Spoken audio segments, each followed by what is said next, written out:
Hermanos, tengan todos muy buenos días. Soy el pastor Oscar Villalta. Estoy en el campo de Banning y pues reciban un fuerte abrazo y un caluroso saludo de parte de la congregación en Banning para honra y gloria de Dios.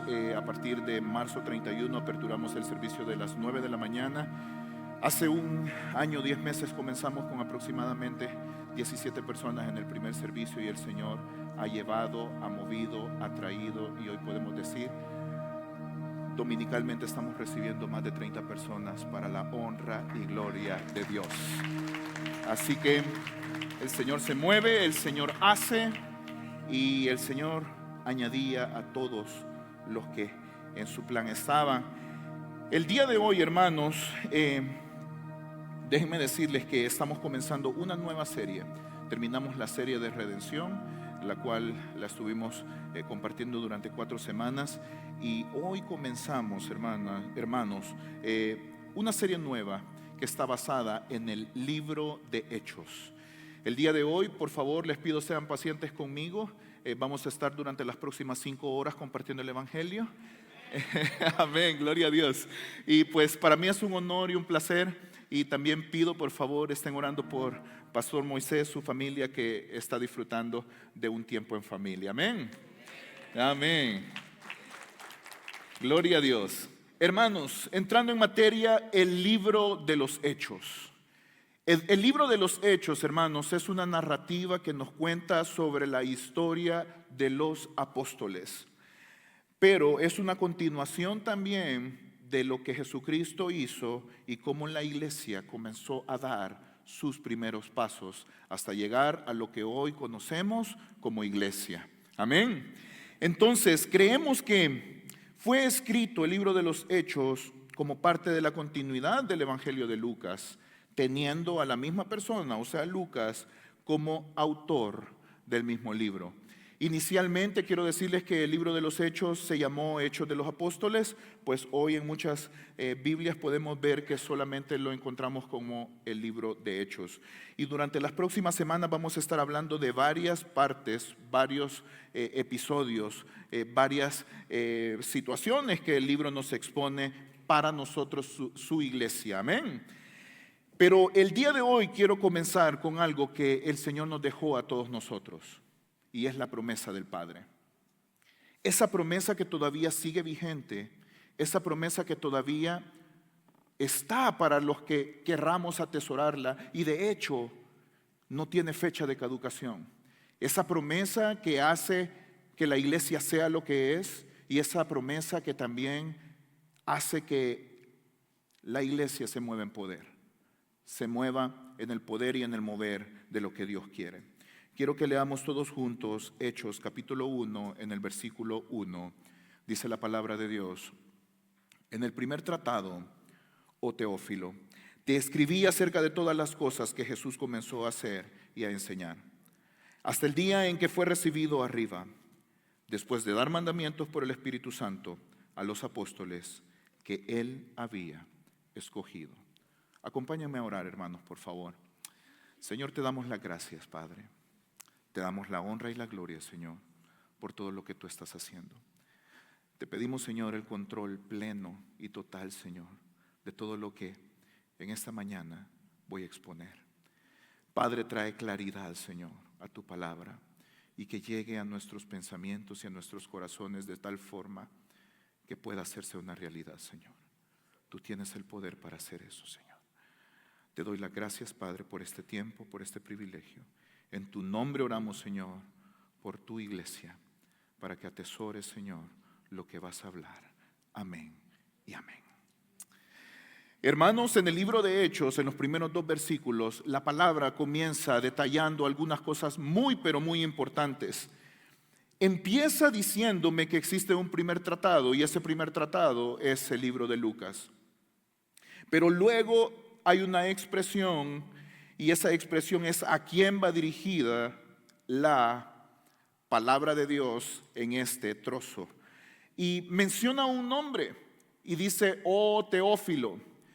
Cuando nosotros estudiamos la palabra de Dios e indagamos un poquito más sobre lo que Lucas estaba tratando de hacer o a quién estaba tratando de dirigir la palabra de Dios, quiero decirles que hay algunas hipótesis o algunas conjeturas que algunas personas estudiosas hacen.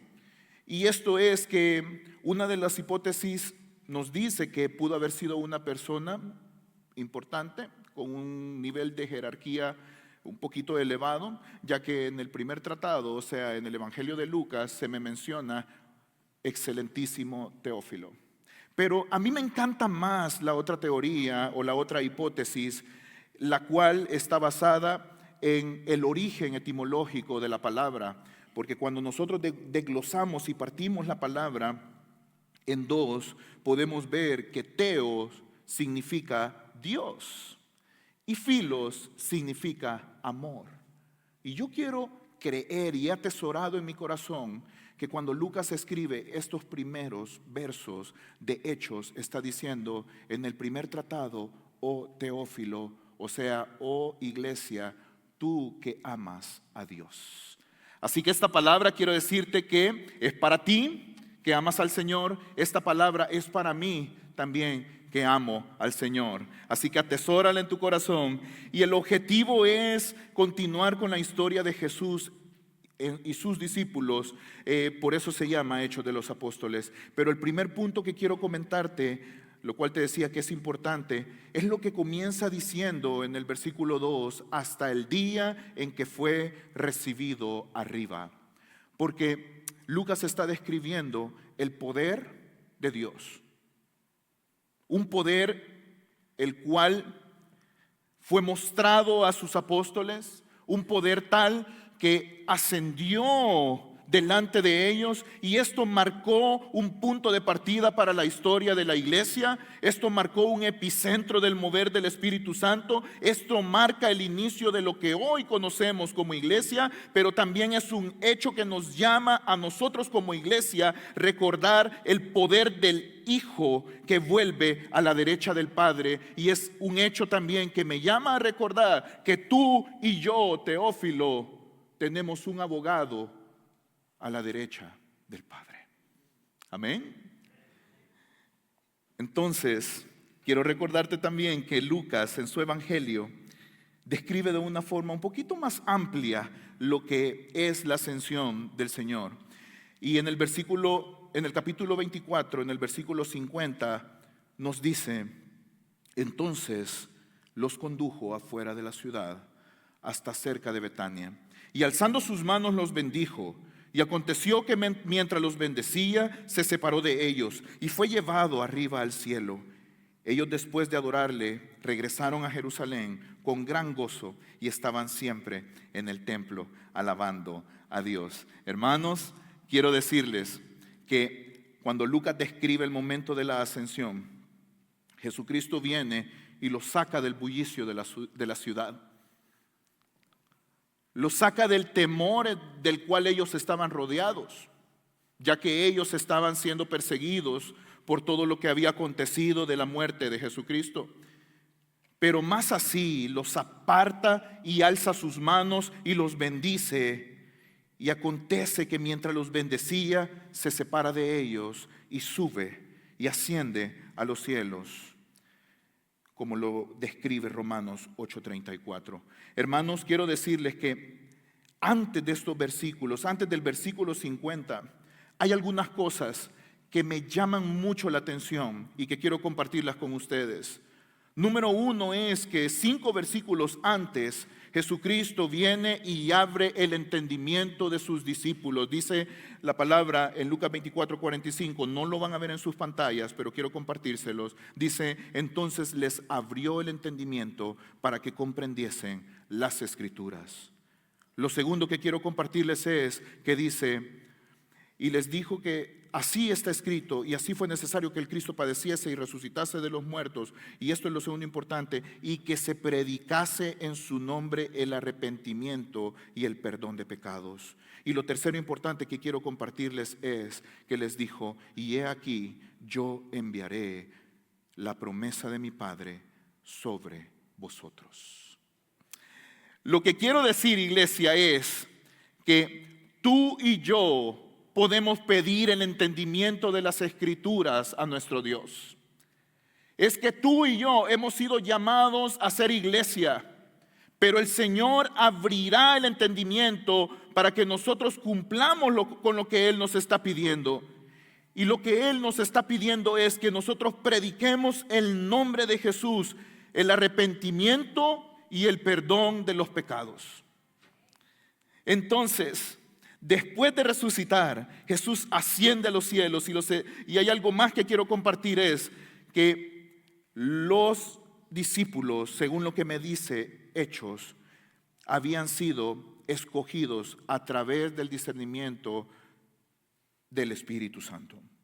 Tal como nos dice Lucas en el capítulo 4, el Espíritu de Dios había reposado sobre Jesús y lo había ungido.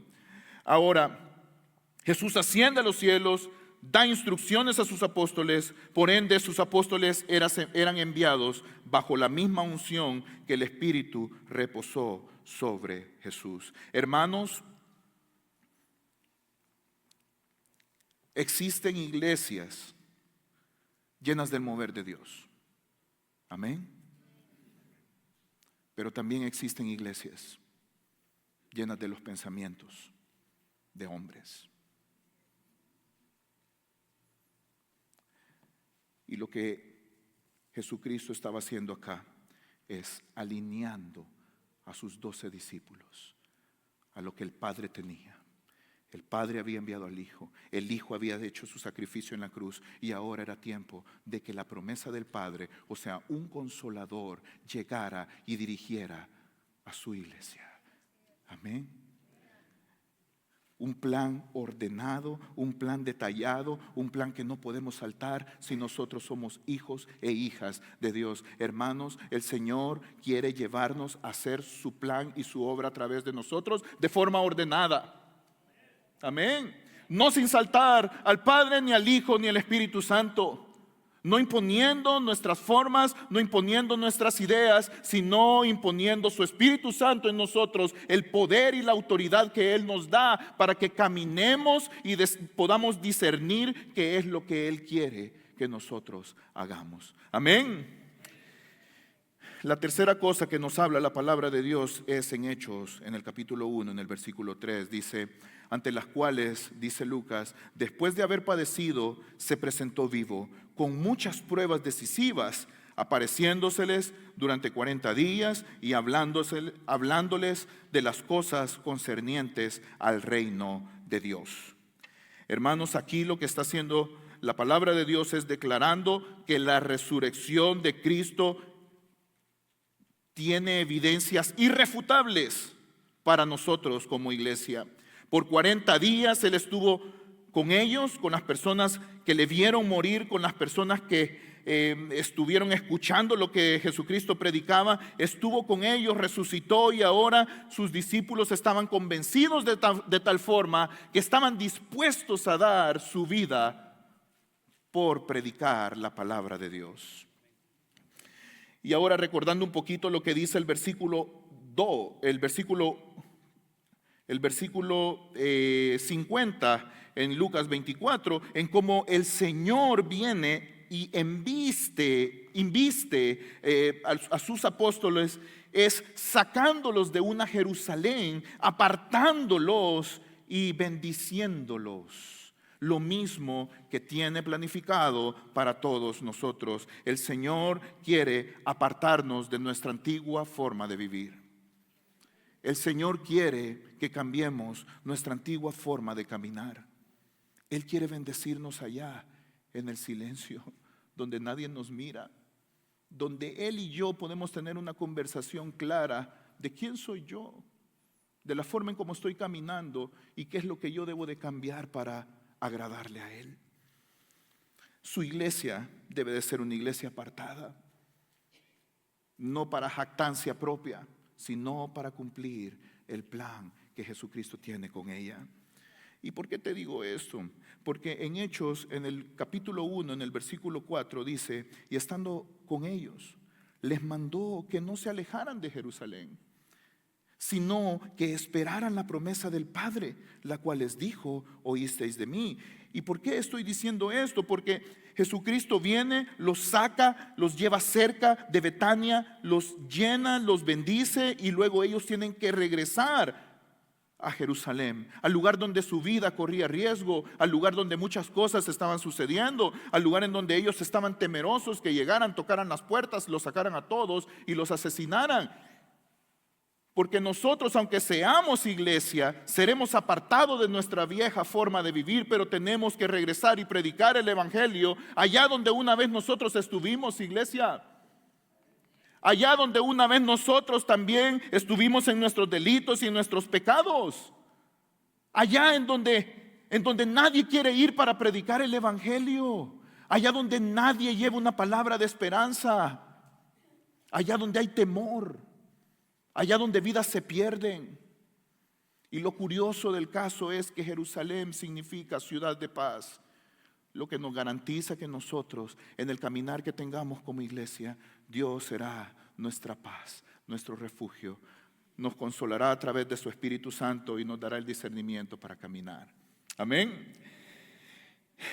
Él les dijo, no se vayan de Jerusalén. Lo curioso es que en Jerusalén estaban persiguiéndolos y en Jerusalén querían asesinarlos.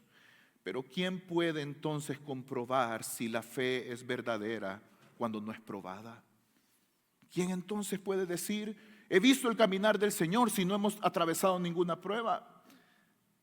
¿Quién entonces puede decir: es cierto, yo he visto al Señor obrar en mi vida cuando no hemos atravesado ninguna situación difícil? Iglesia, el día de hoy, si tú estás atravesando alguna situación, algún problema, alguna situación que tiene tu corazón acongojado, triste y mente turbada, yo quiero que, aunque suene un poco difícil, abrace esa prueba. Porque a través de esa prueba vas a ver al Espíritu Santo, vas a sentir al Espíritu Santo poner paz. La paz que sobrepasa todo entendimiento y la convicción de que Dios está en el control pleno de nuestras vidas. Amén.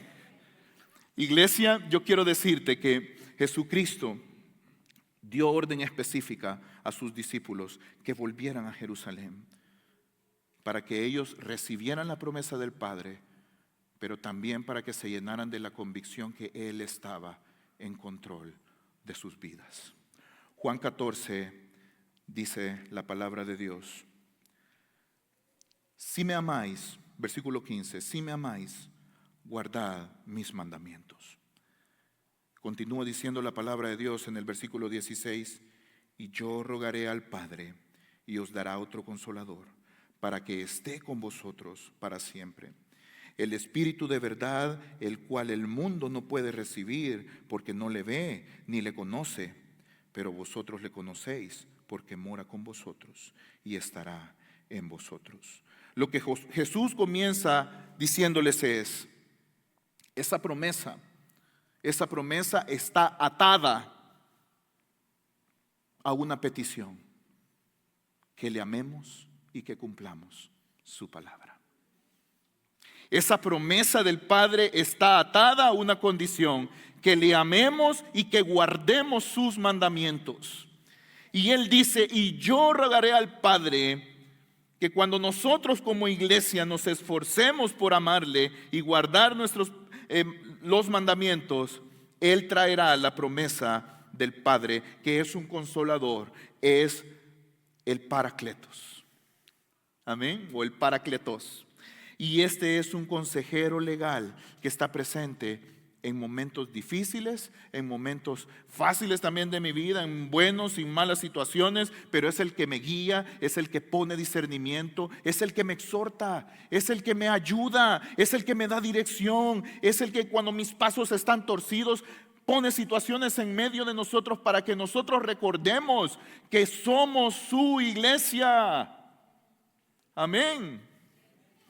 Y lo que me llena de satisfacción al leer su palabra es lo que me dice: que este consolador estará con nosotros para siempre. Este consolador, que es un espíritu de verdad, traerá la verdad a nuestras vidas. Este consolador es el que el mundo no puede recibir, y por eso mencionaba Juan en el capítulo 24 en cómo entonces viene Jesucristo y aleja a los discípulos del bullicio, de las situaciones que estaban pasando, para bendecirlos. Hermanos, el mejor lugar donde podemos buscar el Espíritu Santo, su dirección y su discernimiento, no es en un lugar como este. Búscalo solo en tu habitación y verás cómo a través de la palabra de Dios y cómo a través de la oración el Espíritu de Dios nos conforta, nos alienta y nos guía. Amén, gloria a Dios. Si vas a darle palmas, dáselas fuerte. Pero hay algo muy importante que también dice, y es que nos dice: y vosotros le conocéis.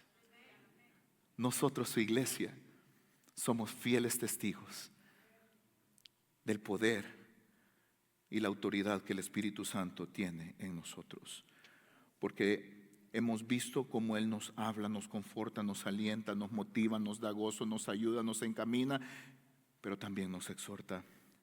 Él mora con nosotros y Él estará con nosotros hasta el fin de nuestros días.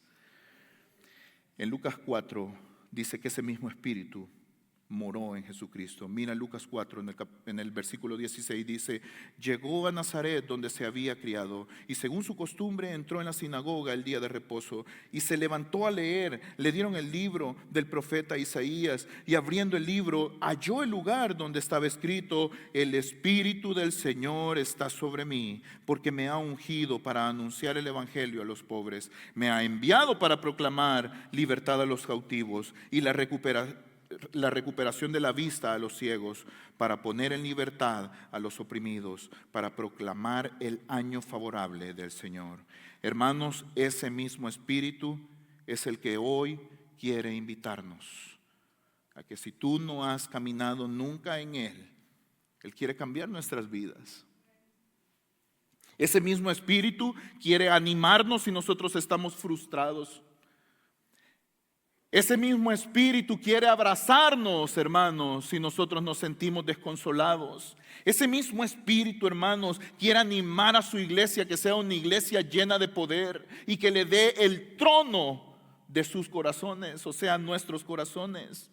Ese mismo Espíritu, hermanos, quiero decirte que hoy te ha traído con un propósito a este lugar. Y el propósito probablemente es que tú vuelvas a casa o que entregues tu vida a Él.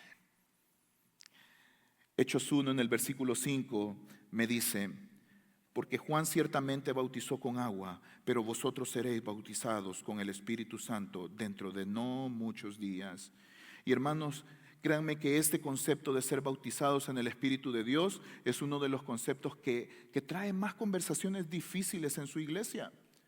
Porque habla de aspectos doctrinales, porque habla de aspectos en donde ser bautizados para muchos significa algún tipo de manifestación.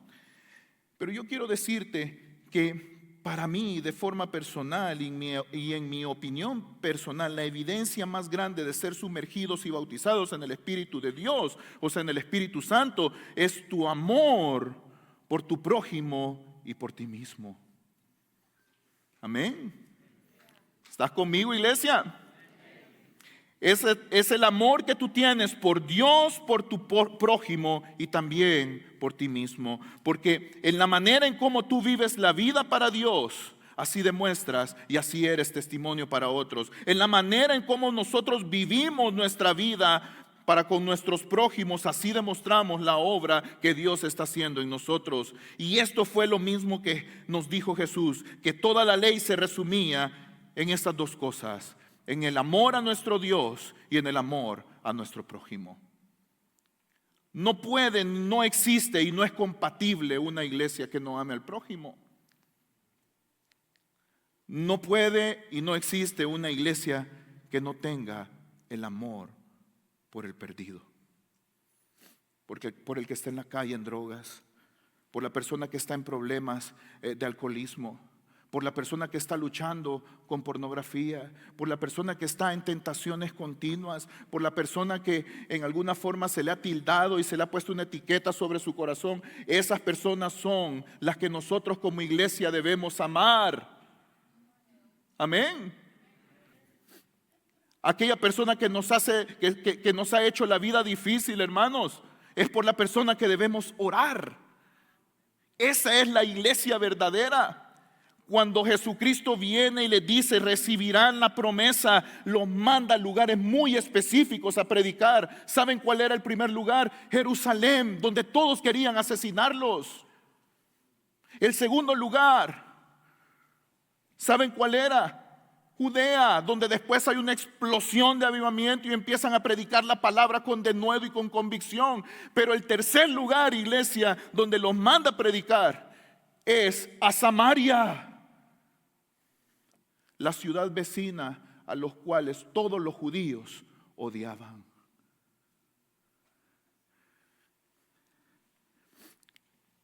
Probablemente, iglesia, probablemente yo debo de recapacitar a quién estoy predicando.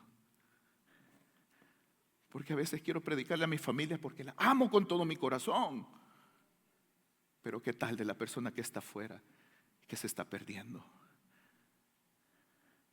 ¿Qué tal de aquel que está luchando? ¿Qué tal de aquel que en alguna ocasión nos hizo daño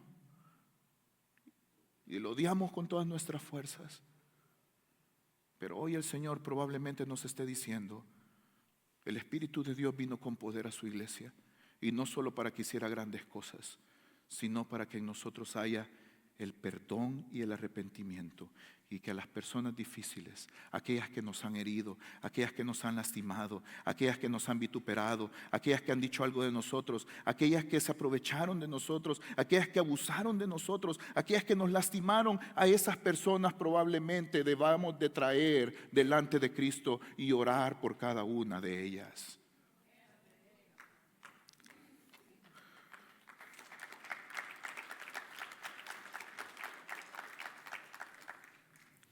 Y esto lo confirma Hechos en el capítulo 1, en el versículo 7.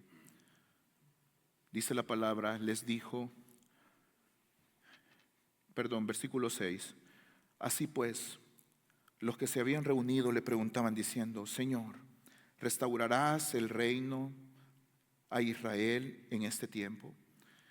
Y yo creo que lo que estaba sucediendo en este momento era que Jesucristo quería equiparlos y quería darles el Consolador, que era el poder de Dios, su mismo Espíritu. Pero en ese momento, al igual que nosotros lo hacemos en algunas ocasiones, Dios quiere hacer grandes cosas con nosotros. Quiere llevarnos, predicar su evangelio, que nosotros seamos predicadores de su evangelio. Quiere que nosotros de alguna forma estemos haciendo lo que hemos sido llamados a hacer, la gran comisión, ir y predicar el evangelio. Y de repente, hermanos, aflora algo en nosotros, sale a la luz algo de nosotros. Señor, ¿y qué tal si me das fama a mí? Señor, ¿y qué tal si me haces un gran predicador? Señor, ¿qué tal si me haces como uno de los integrantes de Miel San Marcos? Gloria a Dios, ¿a cuántos podría llegar, Señor? De repente, entre las personas que estaban reunidas, hubo una pregunta que dijo, Señor, ¿restaurarás el reino de Israel en este tiempo? Pues lógicamente estaban oprimidos en el yugo romano, lógicamente estaban siendo perseguidos, lógicamente pues ellos querían ver a un Israel libre de todo lo que estaba sucediendo. Pero viene Jesucristo con mucha misericordia, los redirige en el objetivo que Él tenía para su iglesia primitiva en ese momento. Como quiero decirte el día de hoy también, que probablemente hay expectativas en ti que no se han cumplido, que probablemente hay anhelos en ti que no se han cumplido en el Señor. No son malos, para nada malos. Anhelar algo en el Señor, creo que es ponerlo delante de Él, y si Él lo quiere hacer, lo cumplirá, porque eso no traerá mal a nuestra vida. Pero lo que me encanta es que hay misericordia en las palabras de Jesucristo, porque Él lo que quiere es redireccionarnos a lo verdadero, que es que seamos llenos del Espíritu Santo y que vivamos según el discernir y la dirección que Él traiga a nosotros. Mira lo que dice en Hechos 1:7. Les digo, no os toca a vosotros saber los tiempos, las épocas que el Padre puso en su sola potestad, pero recibiréis poder. Y acá viene y le da un cambio diferente a las palabras que él estaba teniendo. Iglesia, vamos a recibir poder cuando venga sobre vosotros el Espíritu Santo, y vamos a ser testigos en Jerusalén, en Judea y en Samaria y hasta lo último de la tierra. Lo interesante de la palabra testigos, hermanos, es que en el griego original significa mártires. Se traduce como mártir. Y tal vez no quiera decir, hermanos y hermanas, que yo vaya en el sentido figurado a entregar mi vida y voy a morir a causa de Cristo, pero lo que sí quiere darnos a entender la palabra es que nosotros debemos de morir a cada uno de los anhelos que nosotros tenemos y ponerlos delante de Dios. Hay ocasiones en donde yo le pido al Señor, Señor, bendice a mi hijo de esta forma. Padre, exhorta a mi esposa. No, ahí está presente, perdónenme por favor. Pero algunos de nosotros incluso lo hacemos de esa forma. Y decimos, Señor, transforma a mi esposo. Señor, arrastra a mi esposo. No, pues creo que no oramos de esa forma. Pero algunas veces decimos, Señor, cambia la situación de mi familia y convierte, y empezamos a dar las directrices, las formas, los lineamientos, los pasos, los tiempos, el día y la hora de lo que necesitamos que Dios haga para nosotros. ¿Qué tal entonces si venimos a Hechos, en el capítulo 1, en el versículo 7, en donde dice que nosotros vamos a ser llenos del Espíritu Santo, pero que vamos a ser testigos? O sea que vamos a tener que morir a lo que nosotros queremos, pero ese mismo morir traerá la obra perfecta de Cristo a nosotros, y el testimonio que Dios va a poner a través de nuestra vida no necesitará un testimonio verbal público, sino que Jesucristo mismo, Dios Padre, Dios Hijo, Dios Espíritu Santo, traerá entonces evidencia delante de la gente que nos rodea lo que Él está haciendo a través de nuestra vida. Amén.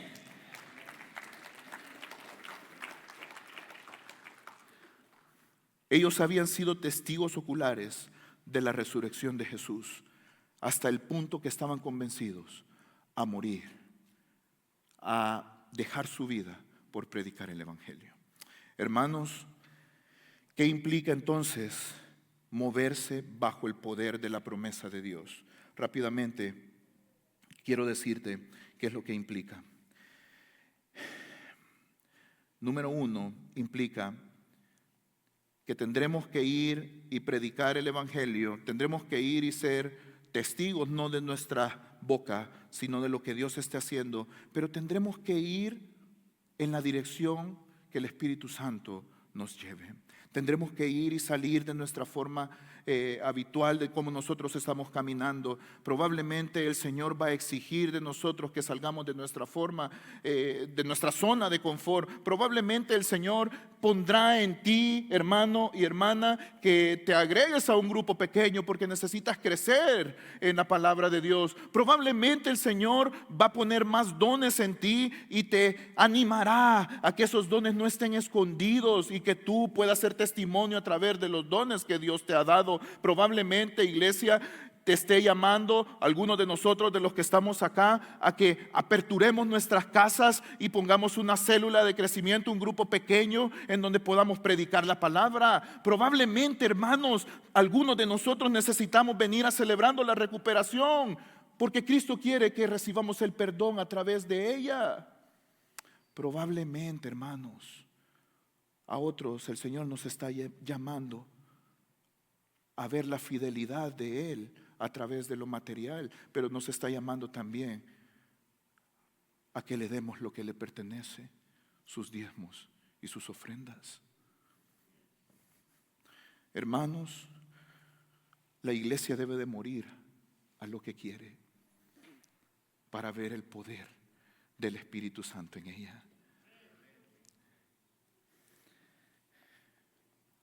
Iglesia, no pienses que el poder de Dios es para nosotros, para que nosotros nos gloriemos. Iglesia, el poder que Dios da a través de su Espíritu Santo es para que Él sea glorificado en todo lo que hagamos. No tiene nada que ver con fama, no tiene nada que ver con riqueza, no tiene nada que ver conmigo, no tiene nada que ver con cumplir mis sueños, mis metas personales, mis agendas, mis anhelos. Este poder no tiene nada, absolutamente nada que ver conmigo, solo tiene que ver con Jerusalén, con Judea, con Samaria y con lo último de la tierra. Juan 14 nos dice: os he dicho estas cosas estando con vosotros, mas el Consolador, el Espíritu Santo, a quien el Padre enviará en mi nombre, Él os enseñará todas las cosas y os recordará todo lo que yo os he dicho. Iglesia, vamos a orar para que el Paracletos hable a nuestras vidas. El Espíritu Santo de Dios hable a nuestras vidas, para que Él nos conforte, para que Él nos anime, para que Él nos dé dirección, pero también para que Él toque nuestro corazón. Amén. Voy a pedirles que nos podamos poner en pie, iglesia.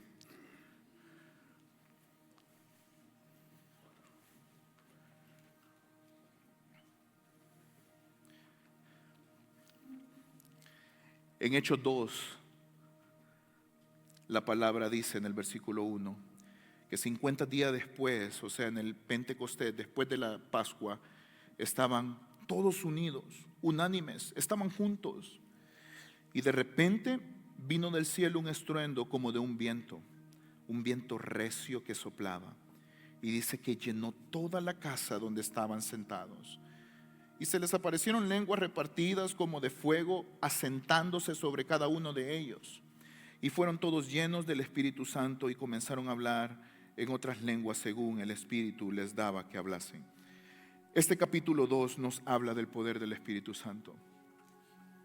Más allá de un don de lenguas, más allá de tantas cosas que podemos escuchar, iglesia, Dios lo que quiere en nosotros es que hagamos su voluntad. Es que le amemos, cumplamos sus mandamientos y así seremos llenos de su poder. Y ese poder no será para el beneficio nuestro, sino será para gloria de Él. Vamos a orar, iglesia.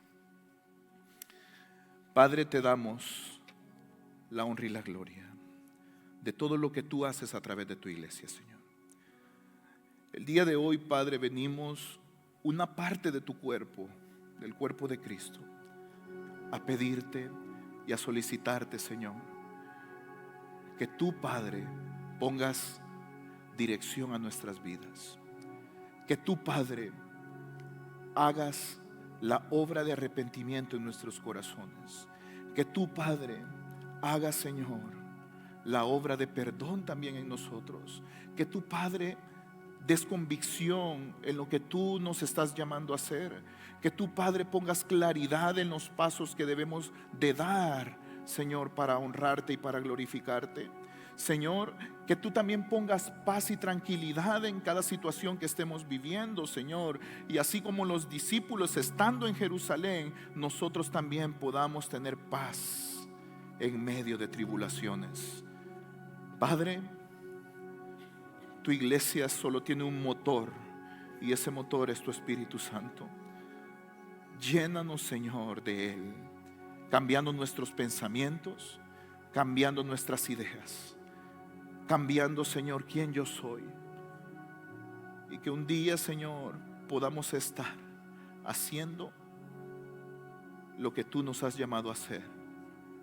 Y que un día también, Padre, otros, sin necesidad que nosotros hablemos, puedan ver la obra gloriosa de tu poder a través de nosotros.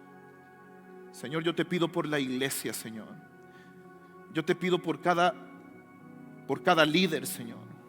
Por cada liderazgo, Señor. Por cada pastor, Señor, en este lugar. para que sean llenos, Señor, de tu Espíritu Santo. Y que cada paso que se decida, Señor, sean pasos en beneficio de tu obra, Señor. Padre, te pido por cada familia, por cada padre y por cada madre en este lugar, Señor, que nos des, Señor, la sabiduría para poder criar a nuestros hijos. Que no los exasperemos, Señor, pero que también podamos poner tu palabra en medio de nuestros hogares. Te pido por cada esposo y por cada esposa, Señor, que han estado en situaciones difíciles, Señor. Padre, que tú pongas claridad, Señor, y tu propósito en sus vidas, Señor. Que tú restaures lo que tengas que restaurar, Señor. Que tú toques los corazones que tengas que tocar, Señor. Te pido por tu iglesia, Señor, en totalidad, cada una de las situaciones que tú conoces, Padre, y que no son manifiestas para algunos, pero que tú sí ya las conoces. Te pido por aquel corazón que en este momento está pensando en entregar su vida a ti, Señor. Te pido, Señor, para que tú toques nuestras vidas según las necesidades espirituales que hay en medio de nosotros. Gracias, Cristo.